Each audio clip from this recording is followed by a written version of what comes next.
দ্বিতীয় খণ্ড। হুজুর সাল্লাল্লাহু আলাইহি সাল্লাম হইতে যে সমস্ত দোয়া অধিক পরিমাণে বর্ণিত হইয়াছে, তার মধ্যে এই দোয়াও অধিক পরিমাণে রহিয়াছে, হে আল্লাহ, আমি আপনার নিকট এমন এলেম হইতে পানাহা চাইতেছি যাহা উপকার করে না। হুজুর সাল্লাল্লাহু আলাইহি সাল্লাম ইরশাদ করিয়াছেন, কিয়ামতের দিন এক ব্যক্তিকে অর্থাৎ এক শ্রেণীর লোকদেরকে চাই ওই শ্রেণীর যত লোকই হোক না কেন উপস্থিত করা হইবে এবং তাহাকে জাহান্নামে নিক্ষেপ করা হইবে। ইহাতে তাহার নারী ভুঁড়ি বাহির হইয়া পড়িবে, আর সে উহার চতুর্দিকে এমনভাবে ঘুরিতে থাকিবে যেমন গাধা যাতায়াত চতুর্পাশে করে। অর্থাৎ যেমন গাধা, গরু ইত্যাদি আটা পিসার চাকির চতুর্দিকে ঘুরিতে থাকে, জাহান্নামের লোকেরা তাহার চতুর্দিকে জমা হইয়া যাইবে এবং তাহাকে জিজ্ঞাসা করিবে, তোমার কি হইল? তুমি তো আমাদেরকেও ভালো কাজের হুকুম করিতে, খারাপ কাজ হতে বিরত রাখিতে। সে জবাব দিবে, আমি তোমাদেরকে উহার হুকুম করিতাম, কিন্তু নিজে উহার উপর আমল করিতাম না।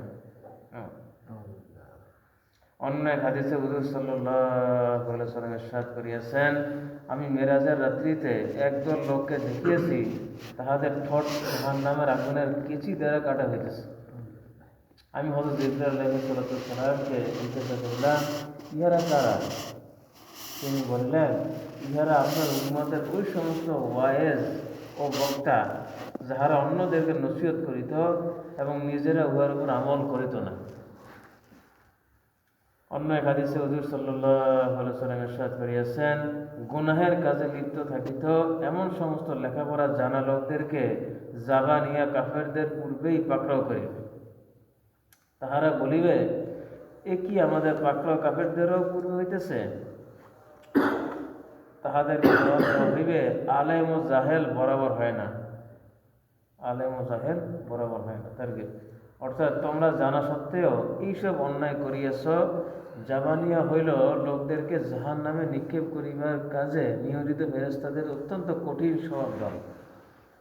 সূরা ইকরাতেও তাহাদের উল্লেখ করা হইয়াছে।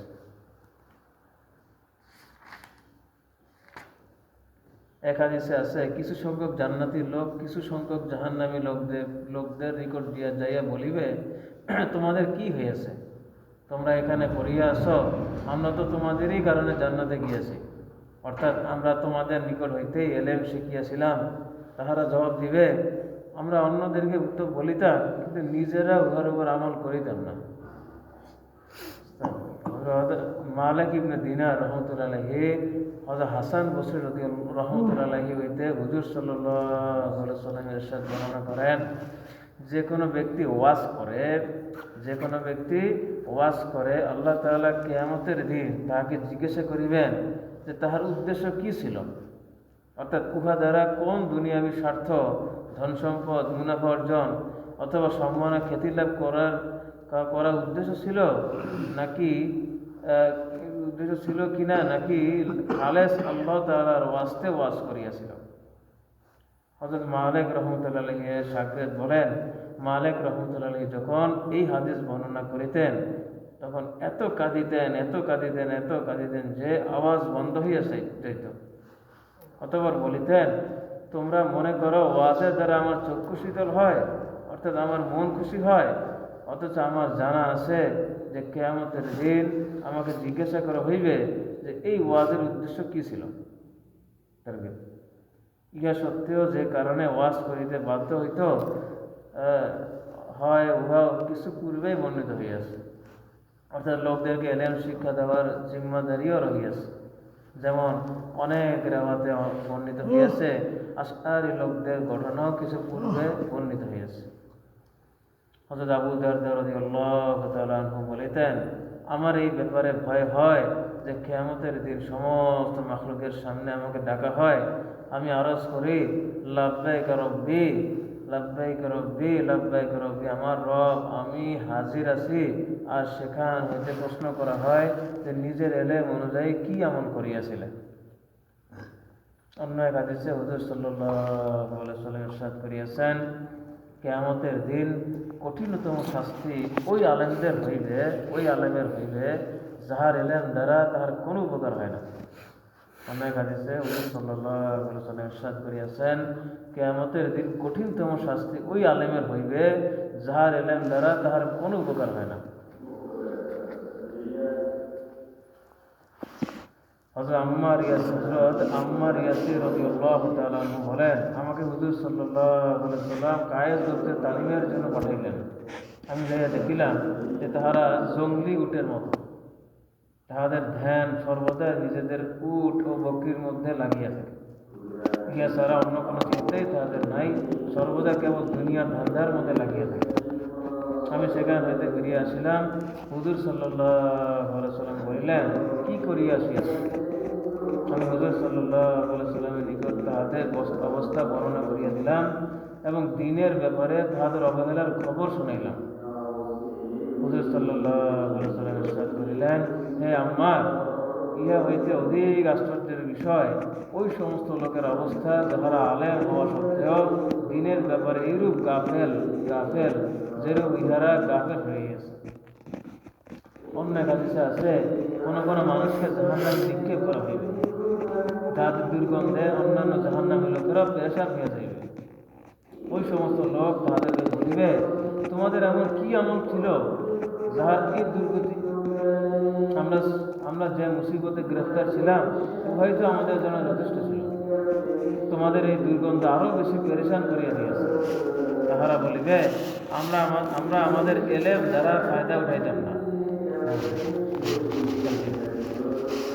ওমর ফারুক রাদিয়াল্লাহু তাআলা আনহু বলেন, এই উম্মতের উপর মুনাফিক আলেমদের ব্যাপারে আমার বেশি ভয় হয়। কেউ জিজ্ঞাসা করিল, মুনাফিক আলেম কাহারা? তিনি বলিলেন, মুখে আলেম, দিল ও আমলের হিসাবে জাহেল। হযরত ওমর রাদিয়াল্লাহু তাআলা আনহু বলেন, এই উম্মতের উপর মুনাফিক আলেমদের ব্যাপারে আমার বেশি ভয় হয়। কেউ জিজ্ঞাসা করিল, মুনাফিক আলেম কাহারা? তিনি বলিলেন, মুখে আলেম, দিল ও আমলের হিসাবে জাহেল। অর্থাৎ বক্তৃতা তো আকর্ষণীয় করে, কিন্তু আমলের দিক দিয়ে শূন্য। হাসান বসরি রাহমাতুল্লাহি আলাইহি বলেন, তুমি এইরূপ হইও না যে আলেমগণের এলেম জমা করো, জ্ঞানীদের দুর্বল বাণী বহন করিয়া চলো, অথচ আমলের দিক দিয়ে আহমক বেকুবদের মতো হও।